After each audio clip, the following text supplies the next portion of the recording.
Assalamualaikum warahmatullahi wabarakatuh.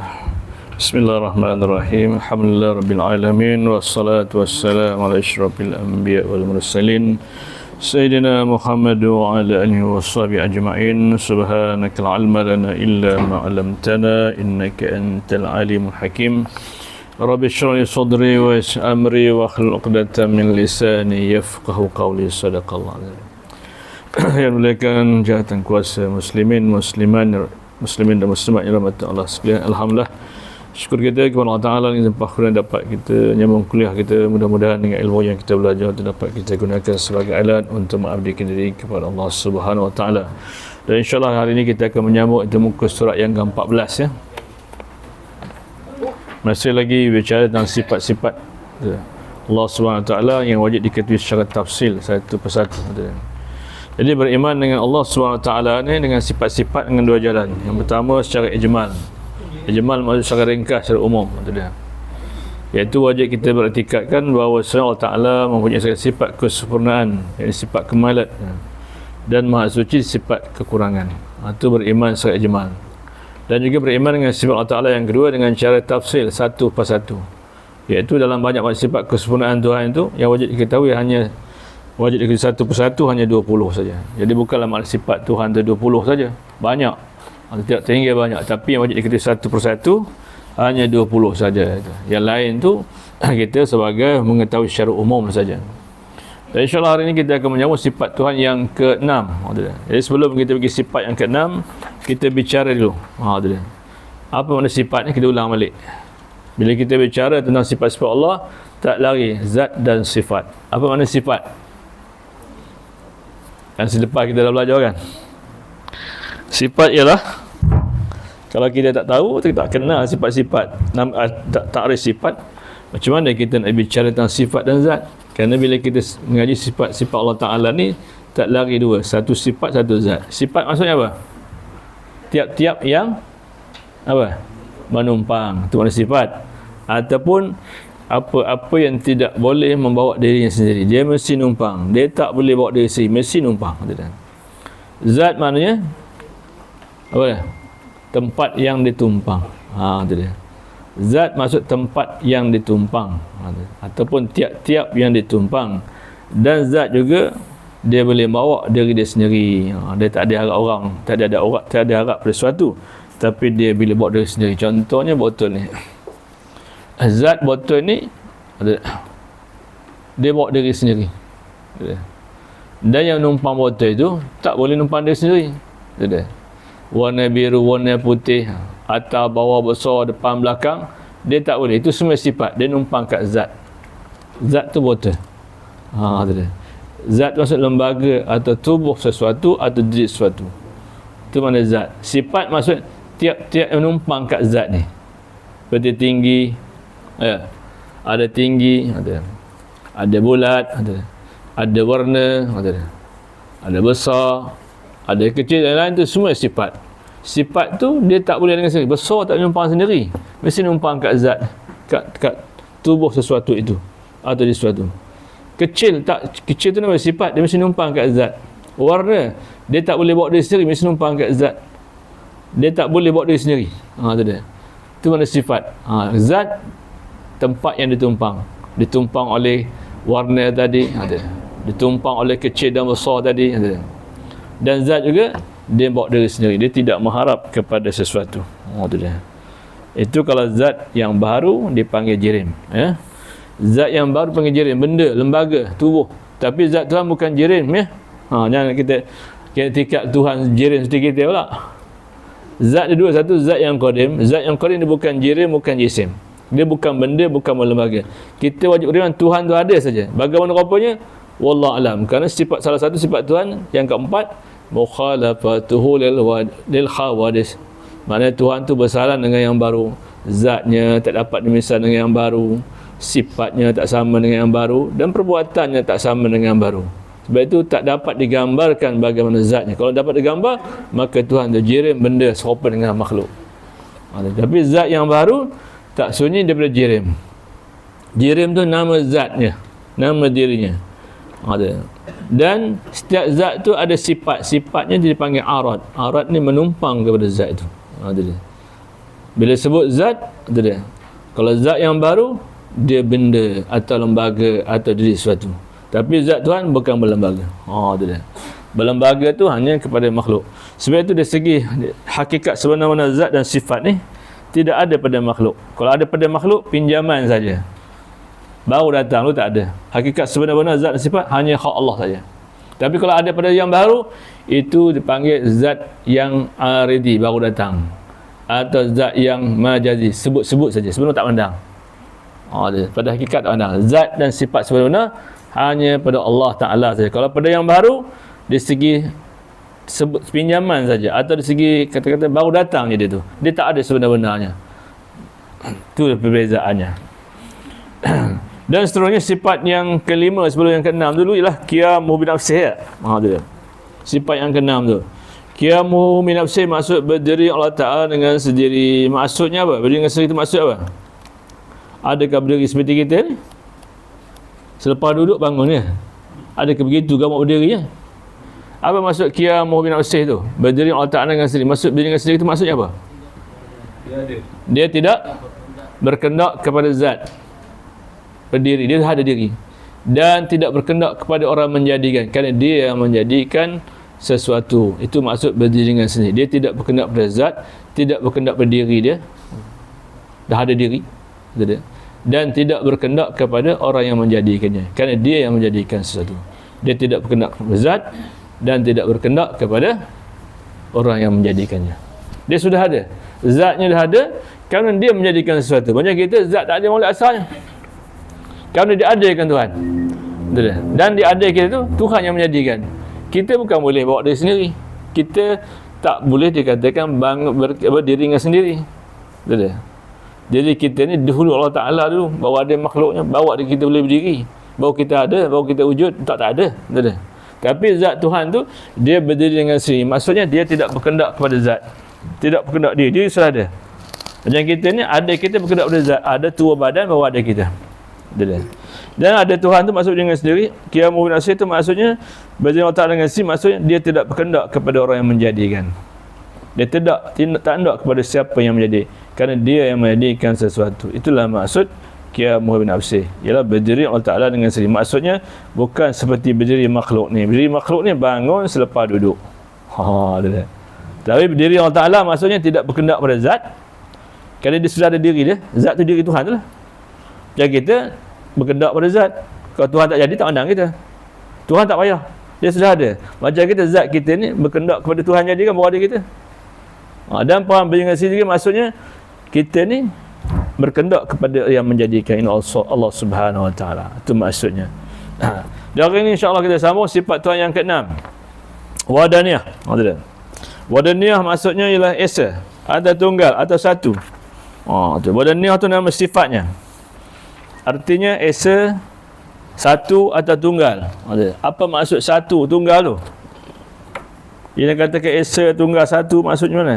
Kita pun satu, Allah Ta'ala satu. Apa beza satu kita dengan satu Allah Ta'ala? Allah Ta'ala pada sifat wadaniyah, kita pada sifat wadaniyah. Allah Ta'ala satu, esa, kita pun satu. Jadi apa beza kita dengan Allah Ta'ala tu? Allah Ta'ala pun satu, Allah Ta'ala pun esa, kita pun esa, Allah Ta'ala pun tunggal, kita pun tunggal. Apa beza tunggal kita tu? Tunggal kita ni apa? Kita ambil dia penasi dulu. Tak mau kita uraikan. Wadaniyah tu nama sifatnya, artinya esa, ada tunggal atau satu. Makna esa tu tidak berbilang-bilang. Itu makna esa tu. Tidak berbilang-bilang. Kalau berbilang-bilang bukanlah esa. Macam kita ni berbilang-bilang. Walaupun satu, tapi berbilang-bilang, daripada ayahnya, daripada ayahnya, daripada ayahnya, daripada ayahnya, sampai Nabi Adam AS. Ada kita ni berbilang-bilang. Ada Tuhan tu tidak berbilang-bilang. Tiada yang mendulu dia. Kita ni ada, dulu oleh tiada, baru ada. Itu maksud esa tu. Makna dia. Wadaniyah artinya esa, satu. Wadah tu nama sifatnya, artinya esa. Makna esa tidak berbilang-bilang. Kita walaupun satu, tapi kita berbilang-bilang. Sebelum ada kita, siapa dulu kita? Bapak kita. Sebelum bapak kita apa? Tok kita. Sebelum tok kita, oyang kita. Sebelum oyang kita apa? Hak itu tahu ya. Lepas onyang tahu ya. Wallahualam. Tak tahu lepas tu onyang ke onyong, tak tahu lah kita. Hak onyang je kita tahu. Hak onyek ya. Lepas tu entah. Itulah manusia ni. Esanya berbilang-bilang, tetapi esa Tuhan tidak berbilang-bilang. Ini digambarkan dalam surah Ikhlas. Allah Ta'ala menyatakan, Qul, katakanlah wahai Muhammad, Allah, Qul huwallahu ahad, katakan Allah tu asa. Mana esa tu maksudnya tak berbilang-bilang. Dia tak lebih daripada satu. Dia satu saja. Allahus Samad. Tuhan yang tidak berbilang satu tu Allah. Dia saja tempat kita minta. Semua orang minta ke dia. Betul tak?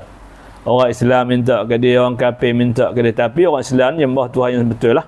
Yang kafir menjadikan sembahan-sembahan yang lain sebagai sembahan. Tapi mereka tu percaya juga Tuhan tu. Tapi mereka menjadikan wasilah sesuatu untuk menyembah Allah Ta'ala, menjadikan sesuatu. Tapi kita tak ada. Esok kita bila kita mengaku Allah Ta'ala sebagai, tidak menjadikan satu-satu yang lain sebagai sembahan. Itu je beza. Tapi semuanya mengharap kepada Tuhan yang satu. Memberi tumpuan, menunaikan hajat. Cuma perbezaannya orang Islam tak bukan Islam tu sembahan mereka berlainan. Itu je. Kita bila percaya Tuhan tu asal sembah dia. Tidak perlu menjadikan alat-alat atau sembahan lain sebagai Tuhan. Walaupun mereka mengatakan itu sembahan itu bukan Tuhan, itu sebagai alat, kita tak boleh menjadikan suatu wasilah menyamai Tuhan itu dengan sesuatu. Tapi mereka menjadikan sembahan, walaupun mereka tahu itu bukan Tuhan, itu sebagai alat je. Kita mana boleh, tak boleh. Kita syirik. Bila kita kata Allah Ta'ala satu, kita sembah hanya dia satu. Tidak boleh jadikan satu-satu benda sebagai sembahan. Itu beza kita. Bila kita aku Ta'ala Ta'ala Esa, semua direct terus. Tak ada menjadikan sesuatu sebagai alat untuk menyampaikan. Mereka menjadikan patung-patung salah satu daripada sebagai menyampaikan hajat mereka. Jadi mereka jadikan patung itu seperti Tuhan jugalah. Walaupun Tuhan bukan Tuhan sebenar. Tapi maksudnya Tuhan yang asal itu merupakan tempat tumpuan. Semua orang mengharap kepada dia. Dan Tuhan yang asal itu sifatnya Allahus Samad. Tempat mohon. Kerana Tuhan yang asal itu sifat lagi apa? Lam yalid, tidak beranak. Kita ni ada ni dulu oleh mak kita beranak. Ya, baru ada. Dan Tuhan tu asal sifatnya apa? Walam yulad, tidak diperanakkan. Jadi beza kita, asal kita dengan asal Tuhan tak sama. Asal kita ni berbilang-bilang. Asal Tuhan tidak berbilang-bilang. Kerana Tuhan ni tidak beranak dan tidak diperanakkan. Sebab itu dia asal, dia satu tunggal. Tapi kita walaupun satu, kita ni lahir diberanakkan dan diperanakkan. Berbilang-bilang, tak sama. Jadi dia kata yang kena wadaniyah. Wadaniyah artinya esa. Atau tunggal atau satu. Esa zatnya, esa sifatnya dan esa perbuatannya.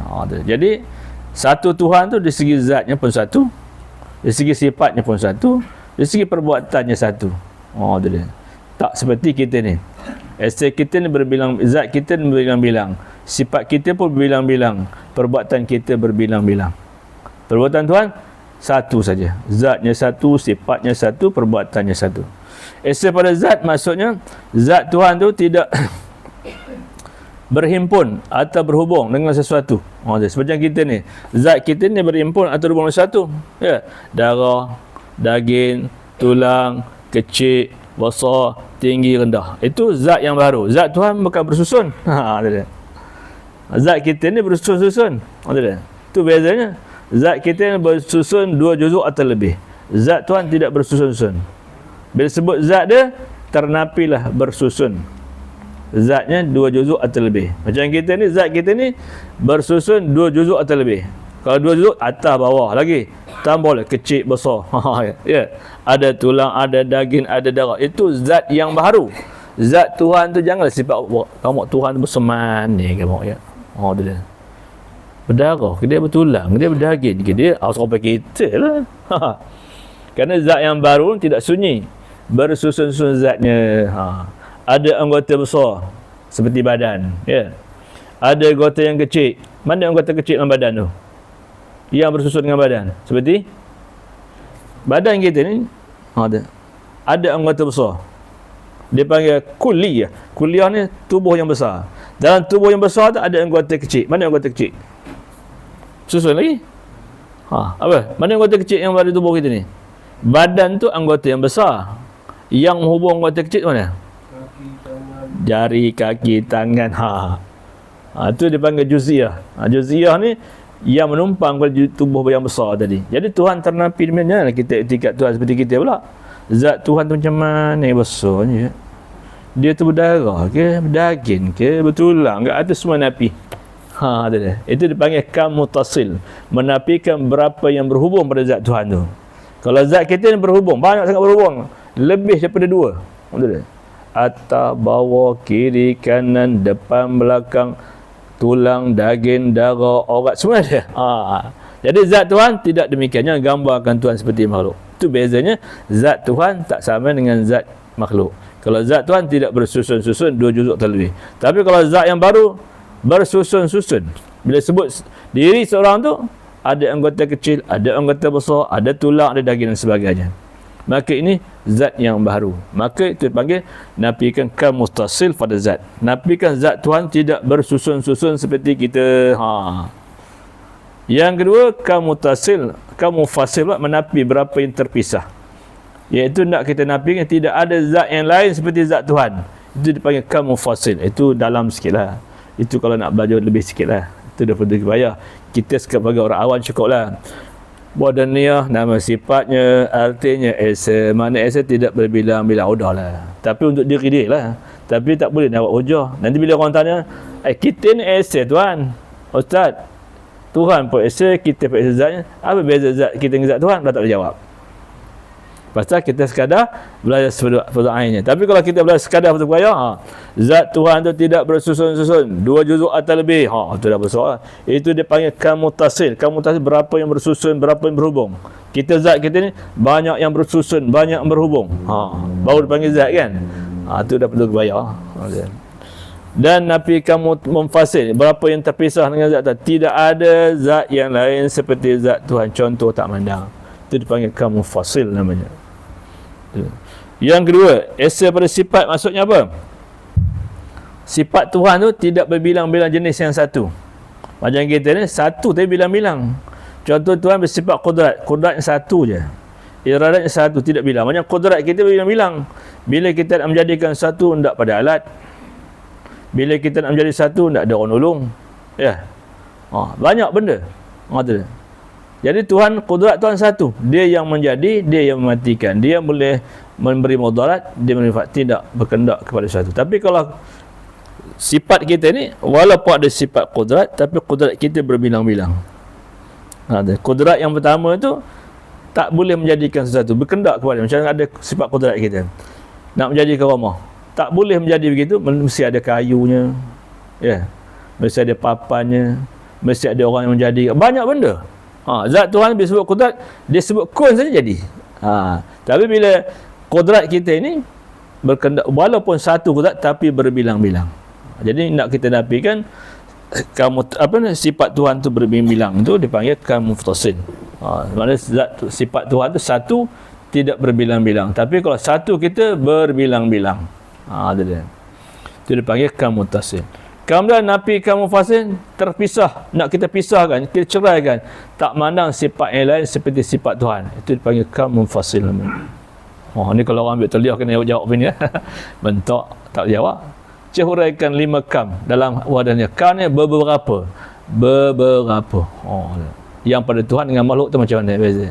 Dari segi zatnya. Beberapa sifat Tuhan dengan makhluk macam mana? Beberapa perbuatan Tuhan tu dengan makhluk macam mana? Ada bezanya. Kerana esa pada perbuatan, satu saja, dipanggil kam munfasil. Kita kena keluarkan, asingkan, tidak ada yang boleh beri bekas, hanya Allah Ta'ala saja. Suatu yang baik, satu yang buruk, semuanya daripada Allah Ta'ala. Jangan kita iktikadkan ada yang lain menyebabkan sesuatu itu. Pada hakikat perbuatan beri bekas ni menghasilkan hanya Allah Ta'ala. Walau benda tak disetujui, daripada Allah Ta'ala juga. Walau benda yang disetujui, semua daripada Allah Ta'ala juga. Sebagai orang beriman, nak kita beriktikad perbuatan Allah itu semuanya. Yang kata baik ni daripada Allah, berat buruk daripada orang. Cuma kita beradab saja. Kata setengah penceramah, wallahu alam, sebelum sebut wallahu alam, dat yang baik tu daripada Allah Taala, yang kelemahan tu daripada saya. Dia beradab saja. Pada hakikatnya baik buruk semua minallah, cuma kita beradab saja. Kalau kita pisahkan yang baik Allah Taala, yang buruk pada nafsu, maka itulah misah. Mana nafsu tu, mana satu kuasa selain Allah Taala boleh membentuk manusia itu. Betul tak? Cuma kita beradab je. Cakap cukuplah cakap ini, setakat ini kata. Yang baik tu Allah Taala, yang buruk dari saya. Cuma beradab saja. Pada hakikat semua Allah Taala. Yang kita asingkan yang baik Allah Taala, yang buruk daripada kita yang buat itu salah. Kerana Allah Taala menyatakan Quran, wallahu khalaqakum. Allah yang menjadi kamu, wa ma ta'malun, dan dia yang menjadi perbuatan kamu. Buruk baik semuanya minallah. Jika terkena baik syukur. Jika kena tak baik cepat-cepat taubat, itu saja. Pada hakikat yang menjadi baik yang buruk itu semua daripada Allah. Tetapi kita digantungkan dengan usaha dan ikhtiar untuk milih. Tuhan datang pada kita ni ada akal, ada nafsu. Dan akal nafsu tu mengikut usaha dan ikhtiar yang Tuhan letak pada diri kita untuk milih. Kalau kuat akalnya, kalah nafsu. Kalau kuat nafsunya, kalah akal. Pasal usaha ikhtiar tu yang memberi peranan seseorang tu baik dan buruk. Sedangkan kalau tak usah bagi usaha ikhtiar, tak pilih. Contohnya satu arak, satu air mineral. Tuhan gantung pada kita ada akal, kerana Tuhan gantung pada ada usaha ikhtiar. Kita boleh pilih kan? Kenapa tak pilih? Yang halal ada, kenapa yang haram ambil? Ada. Pada hakikat semua daripada Allah Taala, tapi Tuhan gantung kepada usaha dan ikhtiar. Kalau kamu pilih yang itu pun Allah Taala lagi bergantung. Kalau kamu pilih yang ini pun Allah Taala lagi bergantung. Tetapi Allah Taala pasang pada kita ada akal dan nafsu. Kemudian akal dan nafsu itu peranan menjalankan usaha dan ikhtiar. Bila kita buat salah, tangguhlah kesalahan itu. Kalau kita buat kebaikan, tangguhlah kebaikan yang kita dapat. Dapatlah kebaikan. Macam gitulah. Satu tempat kemalangan itu, kan boleh tanda yang yang panggil itu macam bendera hitam merah. Dia panggil apa? Merah kuning apa? Merah putih kan? Bila ada satu tempat kemalangan dia palang semua, jangan masuk ya. Maksudnya tempat itu jangan masuk dah bagi arahan. Betul? Kalau kita masuk, kenalah kita. Sudah kita ada akal kan? Dah bagi arahan. Jangan masuk. Masuk juga. Itu bukanlah. Itu memang kita lah mencari na'ah. Betul? Untuk dah bagi amaran. Benda ni tak baik. Jangan buat. Kenapa buat juga? Jadi manusia esok di akhirat tidak boleh menyatakan, tak boleh soal pada Tuhan, tetapi manusia itu akan disoal. Allah Ta'ala dia bagi, kenapa tak pilih? Jadi maknanya kehidupan manusia ni Tuhan pasang dua alat, ada akal dan nafsu. Nak kuat akal tu agama lah, belajar agama baru kuat akal. Kalau tak belajar agama, kuatlah nafsu. Nafsu akan menjadi raja pada dirinya. Jadi sifat yang kena wadaniyah. Wadaniyah artinya asal. Asal zat, satu zatnya. Dan asal sifatnya. Dan asal perbuatannya. Dalilnya firman Allah Ta'ala, mengatakan Allah Ta'ala sifat asal, Qul huwallahu ahad. Maksudnya katakanlah Allah itu Tuhan yang esa. Makna esa itu tidak. Wadaniyah artinya esa. Makna esa tidak berbilang-bilang. Kalau berbilang-bilang bukan esa namanya. Kerana yang berbilang-bilang itu sifatnya lam yalid, tidak beranak ya. Yang dikatakan tidak esa itu ialah yang beranak dan peranak. Tuhan dia tidak beranak dan tidak diperanakkan. Betul Tuhan bagi esa. Dia tidak beranak dan tidak diperanakkan. Tapi kita ni beranak dan peranakkan. Jadi tak samalah esa kita dengan esa Tuhan. Esa Tuhan tu tidak beranak dan tidak peranakkan. Esa kita ni beranak dan diperanakkan. Itu je bezanya. Tak sama tu kan. Ini adalah gambar dalam Quran, Qul huwallahu ahad. Maksud katakanlah, wahai Muhammad, bagi tahu orang yang musyrikin tu, orang yang tak beriman tu, Allah itu Tuhan yang esa. Tuhan yang esa itu satu. Faham satu tu tidak berbilang-bilang. Kerana kalau Tuhan lebih bersatu, dia boleh bawa pada kelemahan, bawa pada kekurangan. Bila Tuhan lebih bersatu, akal yang sihat, hukum akal mengatakan dia boleh bawa kekurangan. Apa kurangannya? Dua perkara. Kalau Tuhan lebih bersatu, ada kala mereka berpakat. Kalau berpakat antara dua Tuhan pun, maka tidak dikatakan dia punya kekuasaan yang mutlak. Maka bawa kelemahan juga. Kalau di antara dua itu berpakat, maknanya tak sama lah. Mungkin seorang lebih ilmunya, seorang kurang, atau seorang kuat, seorang tak kuat. Kata akal, mustahil. Ada kalanya mereka, kalau Tuhan lebih bersatu, ada kalanya di antara Tuhan mereka itu ada kalanya bergaduh atau berbalah. Bila bergaduh dan berbalah, tak boleh buat Allah yang besar ini. Jadi maknanya kalau Tuhan lebih daripada satu akan menyebabkan mereka itu kadang-kadang berpakat, kadang-kadang berbalah. Kalau pakat pun bawa kekurangan juga. Kerana Tuhan yang pertama dan yang kedua tak sama ilmunya. Tak sama kuatnya. Ada. Nak buat satu kena bincang tu. Wahai Tuhan yang muda, macam mana kita nak bintang? Kata Tuhan gini-gini. Maknanya kata akal mustahil lah. Nak buat alam yang besar ni kalau pakat tak jadi. Ada kalanya kalau Tuhan lebih dari satu boleh buat kekurangan. Yang kedua apa? Ada kala berbalah. Bila berbalah dia tak boleh. Tuhan yang pertama dah hujan hari ni. Tuhan kita dua yang nombor dua jangan dia tengok norih tu kesian. Ada tak ada puasa Tuhan. Ya. Berbalah. Tuhan di langit ada orang hujan hari ni. Tuhan pun jangan kata. Kesian dia tengok norih pagi-pagi keluar takkan pukul 11 hujan. Cayolah kata dia maknanya Tuhan tu dia nak buat sesuatu terpaksa berbincang dengan kawan dia. Baru boleh membuat keputusan. Kalau Tuhan apa itu so kita lah. Jadi kalau Tuhan lebih satu boleh bawa kepada kekurangan. Ada dia. Ada kala mereka berpakat akan juga menyebabkan bawa kekurangan. Ada kala mereka berbalah juga boleh bawa pada kekurangan. Ada dia. Jadi asal Tuhan tu sezat sifatnya satu, zatnya satu, sifatnya satu, perbuatannya satu. Dan sepatutnya katanya bagi orang yang mukmin, orang yang beriman lah, mengiktikadkan, menambatkan atau menetapkan hati dia. Ia hendaklah melihat perbuatan Allah Taala jua dan tiap-tiap suatu kejadian. Jadi orang yang beriman aku tahu Tuhan sifat esa tadi, tiap suatu tak pandang lagi dengan makhluk dah. Dia pandang daripada Allah Taala dah. Dia tak menanya apa punca-puncanya. Dia tadi kalau tak keluar tak mati. Ini keluar. Itu masalah. Keluar tu sabar je. Mati ni kat jambatan. Dah tertulis masa azali. Si Abu ni mati dekat jambatan. Yang kita, kalau dia tak keluar tadi, mungkinlah hidup ke. Maknanya, kita telah merasakan perbuatan Allah Ta'ala tu bergantung kepada usul ikhtiar. Sedangkan usul ikhtiar pada kita. Tuhan nak menjadi kehendak dia tu tidak terhalang dengan sesuatu.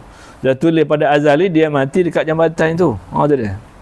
Maknanya kita kena beriktikad apa juga kebaikan dan keburukan, sama ada iman dan taat, kufur dan maksiat, semuanya daripada Allah Taala. Tuhan yang satu yang menjadikan. Tak campur benda yang lain. Dia. Yang menjadi orang tu sihat pun Tuhan. Yang menjadi orang tu sakit pun Tuhan juga. Allah yang Taala yang esa tu. Yang mari orang tu senang pun dia, bagi susah begitu juga.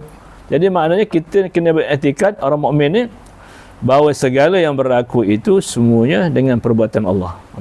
Cuma yang baik yang buruk tu sebagai gambaran untuk kita memilih. Kamu tiru orang yang baik, tiru orang yang taat. Jangan tiru orang yang buat maksiat kan, orang yang jahat, itu saja. Tapi pada hakikat semua Allah Ta'ala menjadikan. Kerana alam ini sebelum ada alam Tuhan dah tahu dah. Itu masa tu bagi dua. Satu dipanggil masa azali. Masa azali adalah masa belum ada alam lagi, belum ada makhluk lagi. Ketika Allah Ta'ala saja, hanya dia yang asa saja. Ketika itu dia merancang nak menjadi begitu begini. Setiap rancangannya itu kehendaknya baru jadinya alam. Bila jadinya alam, maka berlakulah pelaksanaannya. Masa azali itu dengan qada. Qada tu belum benda tak ada lagi. Tapi Tuhan yang menentu kehendaknya. Orang ni gini, orang ni begini. Dah siap kehendak-kehendak Tuhan jadikan alam. Bila Tuhan jadikan alam, berlakulah kehendaknya pada masa azali itu. Jika berlaku pada orang itu dia panggil qadar. Dia menentukan saja. Bukan baru ini. Bukan sebab kalau tak pergi jambatan tak mati. Bukan maksud itu. Dah pada azali dah. Cuma berlaku kat situ dia panggil qadar. Dia menentukan saja. Jadi kehendak Allah Ta'ala tu sebelum ada makhluk pada masa azali memang sudah rancang begini-begini. Jadi kehendak-kehendak tu dia qada. Sebelum ada makhluk Tuhan menentukan kehendak dia panggil qada. Itu masa azali. Kemudian masa yang kedua dipanggil masa imkan. Imkan ni masa setelah Tuhan menjadikan alam. Bila Tuhan sudah menjadikan alam begini-begini, maka berlakulah pelaksanaannya. Pelaksanaan itu dipanggil qadar. Qadar tu menentukan saja pada masa azali main. Pada masa azali belum ada benda lagi. Bila Tuhan jadikan alam, benda ada kan? Maka benda tu mengikut aturan dia lah, kehendaknya tu menentukan benda tu berlaku. Bukan baru ini. Lama dah.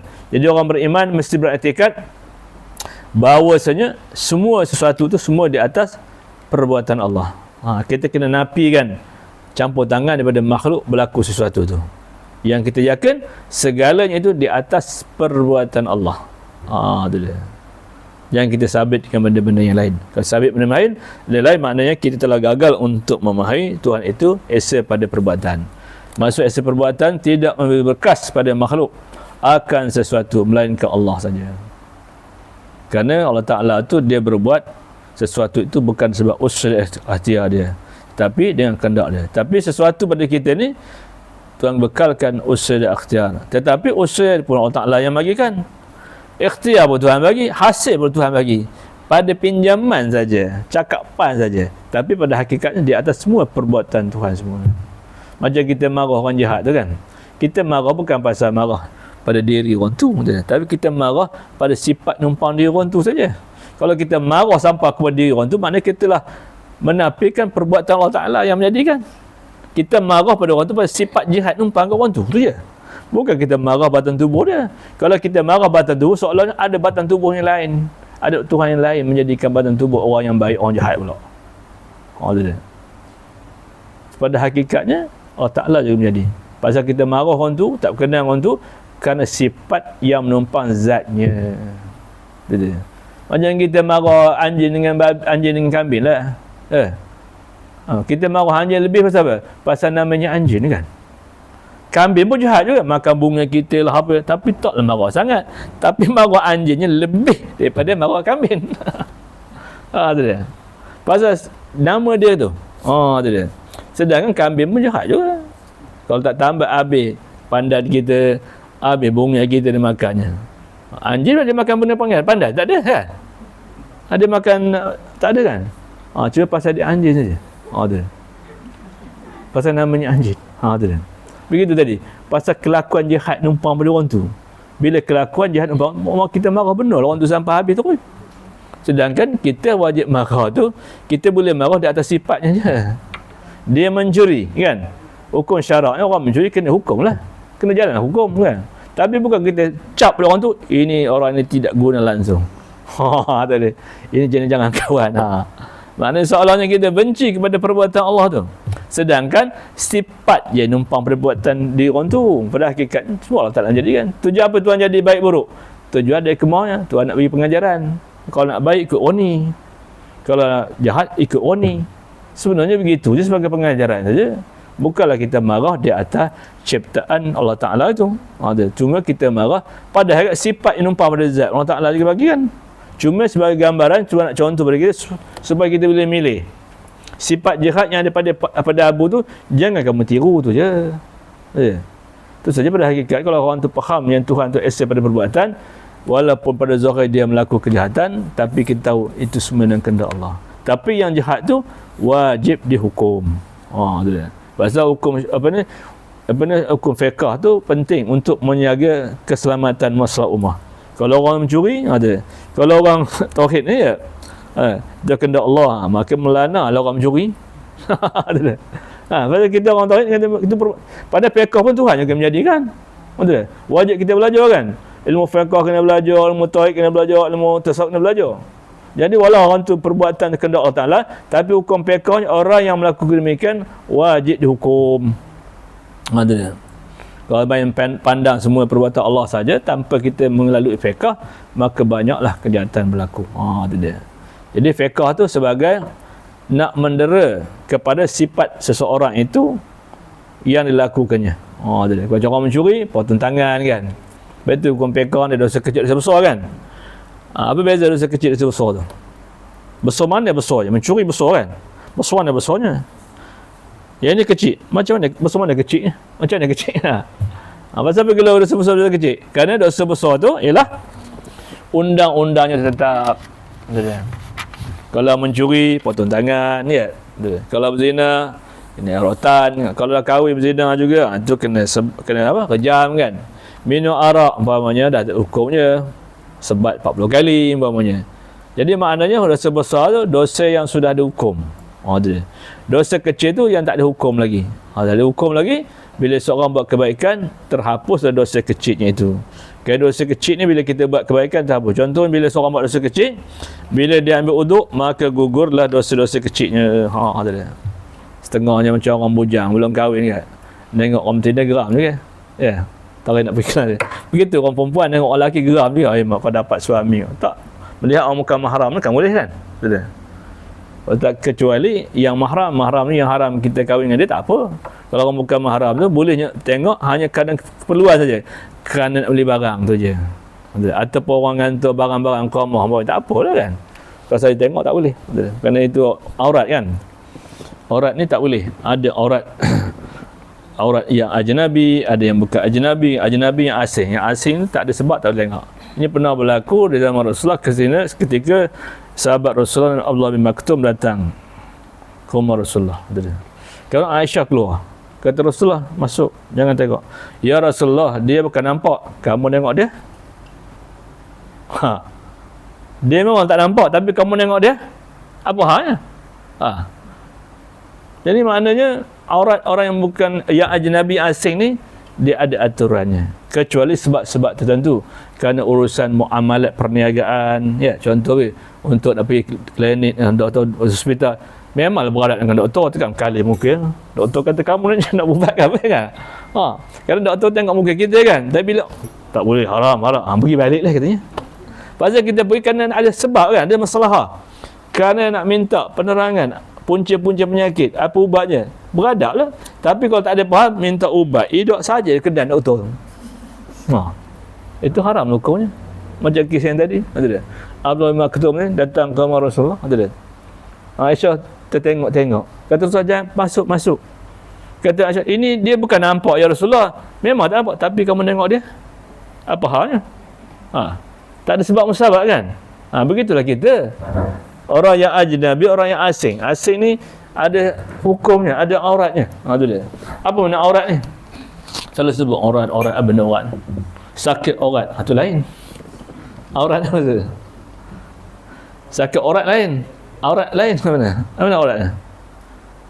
Orang laki-laki auratnya begini, orang perempuan aurat begini. Macam apa nak takrif aurat? Tak kena aurat lah. Hari-hari kita ada dengan aurat kita ni. Ada aurat yang mesti tutup. Aurat ditutup, tengok. Kalau ada yang mahram, ada sepadannya. Kalau bukan mahram, ada sepadannya. Apa nak aurat ni? Tak tahu tulis.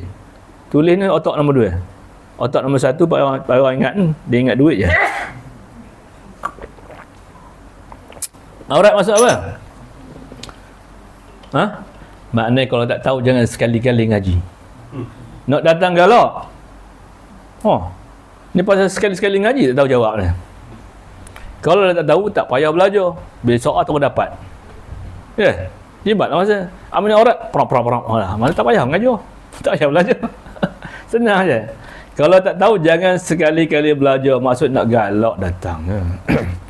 Ini datang 4 bulan sekali atau bila?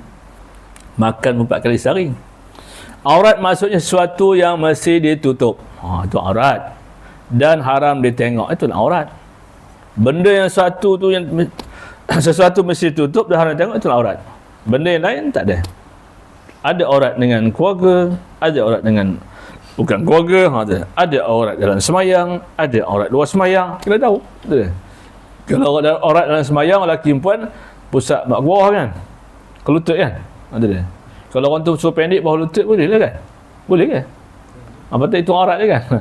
Macam orang perempuan suruh anggota kecuali muka dan tapak tangan je. Itu aurat ketika semayang.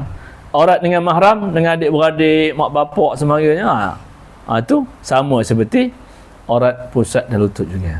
Tapi kalau bukan mahram, maka hendaklah tutup keseluruhannya seperti semayang tadi.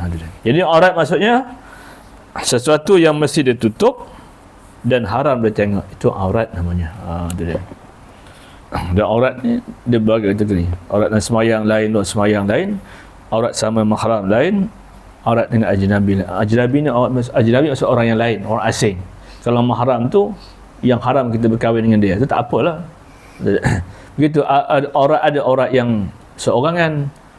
Ada aurat seorang tu lantak orang modus tutup, nak boleh lah, tak semarah pula. Kalau dia seorang kan. Tapi pastilah pintu kunci semua sekali.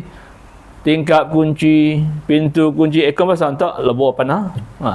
Awak tak nak berkain, lantaklah. Tapi kalau ada kawan, ada aurat-aurat. Macam lelaki bini, dia tidak ada aurat sempadan. Lantak dua bolin. Tapi orang pukul ambil lah pula. Hak masing-masing kan dihalalkan. Orang lelaki perempuan dia tidak ada aurat yang haram. Dia. Tapi kita jagalah aku datang ngintar pula. Atau terkejut anak balik kan mangkau je kain. Okey, itu maksudnya aurat ya. Jadi pengarang kitab mengatakan bila seorang tu tahu bahawasanya segala perbuatan tu daripada Allah, hendaklah kita etikadkan, jangan campur perbuatan yang lain menjadikan sesuatu. Pada hakikatnya yang menjadikan sesuatu semuanya daripada Allah. Baik buruk semua daripada Allah Taala. Tapi Tuhan gantung kepada kita ada usaha dan ikhtiar untuk memilih. Dia. Kenapa kita tidak pilih? Dan seterusnya sifat yang ke-6, ke-7. Boleh kot ya? Jam. Kita start pukul 8, waktu cepat benar ya. Dah masuk ya? Itu jangan nak balik ke tak? Awal benar ya? Waktu 36. Kita berhentilah 8.45 ya. Apa buat balik pun tak jemu-jemu. Okey, tengok sifat yang ke-7. Sifat yang ke-7 yang wajib kita secara tafsir satu persatu ialah qudrah. Qudrah artinya kuasa. Ini kitab ni perlu pada tafsir yang barulah. Bukan tak betul, tapi terjemahannya tak apa tepat. Jadi sebenarnya kuasa tu bukan nama sifatnya, itu nama perbuatan. InsyaAllah kita tukar lepas tu kitab lain pula. Itu makna yang tepat sekali. Ini maknanya tak apa tepat, tak apa jelas. Qudrah artinya kuasa. Kuasa itu sebenarnya perbuatan dia. Sebenar arti yang sebenar pekuasa. Kalau ada pensel tu di atas tu. Pekuasa, atas kuasa tu. Maknanya sebenar pekuasa. Pekuasa itu satu sifat yang ada pada zat Tuhan tu. Bila sifat pekuasa, maka berkuasalah ia menjadikan akan sesuatu. Kuasa, berkuasa itu perbuatan Tuhan tu, atau kerja Tuhan tu, atau takluknya. Kita disuruh bilang nama sifat, bukan disuruh bilang nama perbuatan. Jadi makna yang paling tepat ialah qudrah, maksudnya pekuasa. Pekuasa itu satu sifat yang ada pada zat Tuhan tu. Dengan sifat pekuasa itu berkuasalah Tuhan nak menjadikan segala yang mungkin ini. Itu makna dia. Ataupun kita buat contoh manusia juga. Allah Ta'ala ada sifat pekuasa, ada sifat qudrah. Kita pun ada sifat qudrah juga, sifat pekuasa kita. Sifat pekuasa yang ada pada badan kita ini, dengan sifat pekuasa itu kita berkuasa untuk bangun, untuk berjalan dan sebagainya. Tetapi kalau Allah Ta'ala tarik sifat perkuasanya, orang stroke tak ada sifat perkuasa, semua orang nak ngadun kan. Pasal Tuhan dah tarik sifat perkuasanya. Tetapi kalau ada sifat perkuasanya, maka dia tidak stroke kan. Maka takkan orang nak menyuap dia, orang makan pakaian dia boleh sendiri. Jadi perkuasa itulah, dengan ada sifat perkuasa, maka berkuasalah seseorang itu untuk melakukan sesuatu. Jadi maknanya boleh bangun, boleh berjalan tu panggil kuasa atau berkuasa. Tapi dia dulu sifat perkuasa yang Tuhan tanam pada diri seorang itu. Bila sifat perkuasa, maka berkuasalah untuk nak buat sesuatu. Contohnya dari Roma tadi ada sifat perkuasa nak kemari tadi. Bila sifat perkuasa, maka berkuasalah dia menggerakkan kaki datang kemari. Tetapi kalau tidak ada sifat perkuasa di Roma tadi, tak sampailah kemari. Ada. Sifat perkuasa yang tak ada. Ada. Sifat perkuasa pergi tempat lain. Tapi kalau sifat perkuasa nak kemari, maka dia pun berkuasalah atau kuasalah untuk bangun, berjalan, sampai kemari. Jadi maksudnya sifat nombor 6, nombor 7 ni sampai ke 13 ni dipanggil sifat ma'ani. Sifat ma'ani sifat yang punya makna yang tetap. Sifat ma'ani ni berboleh dengan semua per semuanya. Tidak boleh dengan tidak boleh dengan tidak boleh dengan men. Men tu nama perbuatan.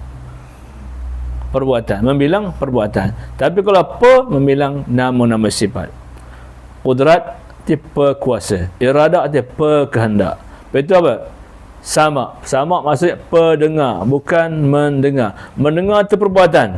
Contohnya, kalau tidak ada sifat, kalau kita banding pada kita ni, sifat perkuasa, sifat pendengar tu Tuhan tanam pada anak telinga tu. Bila sifat pendengar, maka bekerjalah telinga itu untuk mendengar. Mendengar tu perbuatan. Puncanya ada sifat pendengar tadi. Kalau sifat pendengar tak ada, maka tak adalah perbuatan mendengar. Macam orang yang pekak tu. Pasal sifat pendengarnya tak ada. Bila sifat pendengar tak ada, maka tak adalah perbuatannya mendengar. Telinga kulu kelor je lah, jenuh belabun. Cakap sikit tak dengar, cakap buat dia marah. Kamu kalau sembang dengan aku nengkin saja. Sifat pendengarnya tak ada. Pak nengkin. Besok saya ngajak keluar. Kamu kau cakap dengan aku tak mau ni lembut-lembut. Tapi sifat pendengar tak ada. Terpaksa tengkin sikit. Maknanya mendengar tu perbuatan ya. Pasal ada sifat pendengar yang Tuhan tanam pada anak telinga tu. Allah Ta'ala pada sifat pendengar, kita pada sifat pendengar. Tapi pendengar kita ni ialah Tuhan jadikan satu benda yang pada anak telinga tu. Kemudian pendengar kita pula nak ada bunyi, nak ada benda. Tapi pendengar Tuhan bukan mendengarkan anak telinga, bukan mendengar bunyi, tak sama. Itu je bezanya. Beza pendengar kita dengan pendengar Tuhan tidak seperti kita. Pendengar Tuhan tidak perlu pada telinga, tidak perlu anak telinga, tak perlu pada telinga dan tak perlu pada bunyi. Tapi kalau pendengar kita ni berkendak pada anak telinga, berkendak pada telinga dan berkendak pada bunyi. Itu je bezanya. Jadi pendengar Tuhan tu satu sifat yang daripada zat Tuhan tu, yang tidak berpisah sampai bila-bila. Tapi sifat pendengar kita ni, dia lagi lama hidup lagi lama oleh korang akhirnya pekak tu. Itu dia. Pendengar kita sifat yang baru, zat yang baru, dia tidak berkekalan selama-lamanya. Dia akan berubah mengikut pak tubuh. Sifat pendengar kita kalau masih remaja, cakap bisik mendengar. Tapi dah masuk tua, kuat pun tak dengar. Nak kuat benar, kadang-kadang nak cakap depan, belakang, nak dengar. Itu sebenarnya sifat pendengar kita sudah mula nak hakis. Tetapi pendengar Tuhan tu, dia sudah sedia kala. Tidak seperti kita. Jadi makna sifat makna yang 7 tu, qudrat, iradat, ilmu, hayat, sama' basar bermula dengan pe semuanya. Pe tu membilang nama sifat. Tapi kalau berkuasa, berkehendak, mendengar, itu semuanya milang pada perbuatan. Kita tidak disuruh milang pada perbuatan, tetapi kita disuruh milang nama sifatnya. Jadi kata nombor 7, qudrah. Qudrah artinya perkuasa ya. Bukan kuasa. Kuasa tu perbuatan dia. Bila sifat perkuasa, maka berkuasalah ia untuk menjadikan alam. Maka mustahil ia lemah. Kalau Tuhan tidak ada sifat perkuasa, maka lemah. Bila lemah, sepertilah lemah ni adalah sifat kekurangan. Sifat kekurangan hanya pada makhluk saja, tidak ada pada Tuhan. Apakah dalil firman Allah Ta'ala yang Tuhan tu, dalil Qurannya mengatakan Tuhan ada sifat perkuasa ini qudrah. Iaitu Allah Ta'ala menyatakan innallaha ala kulli syai'in qadir. Bahawasanya Allah Ta'ala itu amat berkuasa atas tiap-tiap sesuatu. Pasal ada sifat perkuasa yang daripada Tuhan tu, maka berkuasalah nak menjadikan sesuatu. Dan sepatutnya bagi orang yang mukmin, bila Tuhan kita tahu, kalau kita tahu Tuhan ada sifat perkuasa, dia berkuasa menjadikan sesuatu, sepatutnya bagi orang mukmin, orang beriman, ma'etikat, tambat atau rantal hati gitu, atau tambat hati itu, ia hendaklah bertawadhu. Kerana sifat perkuasa hanya hak Tuhannya, dia berkuasa menjadi sesuatu, maka orang beriman bila tahu Tuhan ada sifat perkuasa itu dan berkuasa menjadi sesuatu, maka hendaklah ia bertawadhu. Tawadhu merendahkan diri. Hebat macam mana pun kalah di atas kehebatan Allah Subhanahu Taala. Tiadalah bertakabur. Itu dia. Kalau dia tahu Tuhan ada sifat perkuasa, walaupun ada kuasa, maka dia tidak tawadhu, maka hendaklah bertawadhu, tiada takabur, dan tiada membesarkan dirinya, dan banyak takut kepada Allah. Jadi seorang itu bila rasanya, bila tahu Tuhan ada sifat qudrah tadi, maka berkuasa sesuatu, maka dia pun tidaklah takabur, kerana ada kuasa lagi maha besar, tidak dapat mengatasi kekuasaan dia. Bila tahu demikian, maka dia tawaduk, merendahkan diri di atas kekuasaan Allah Ta'ala, dan banyak takutnya hanya kepada Allah. Itu di antara pengajaran-pengajaran yang dapat kita ambil hari ini, iaitu sifat yang ke-6 dan yang ke-7. Yang ke-6 arti wadaniyah. Wadaniyah artinya apa? Esa. Mana esa? Tidak berbilang-bilang. Yang ke-7 qudrah. Qudrah itu nama sifatnya. Artinya perkuasa. Apa nama perkuasa? Berkuasa Allah Ta'ala nak menjadikan segala mungkin. Mungkin ni benda yang selain dari Tuhan. Itu paling mungkin. Ada sifat, bila ada sifat perkuasa, maka makna berkuasalah menjadikan sesuatu. Dan insyaAllah kita sambung sifat yang ke-8, iaitu iradah. Iradah ni maksudnya lah berkehendak. Bukan menentu. Bukan maknanya banyak alamat apa arti yang paling tepat, iradah ialah berkehendak, bukan berkehendak. Berkehendak itu perbuatannya. Bila ada sifat berkehendak, maka berkehendaklah dia untuk menjadikan sesuatu. Wallahu alam. Sifat yang ke-8 sila akan datang.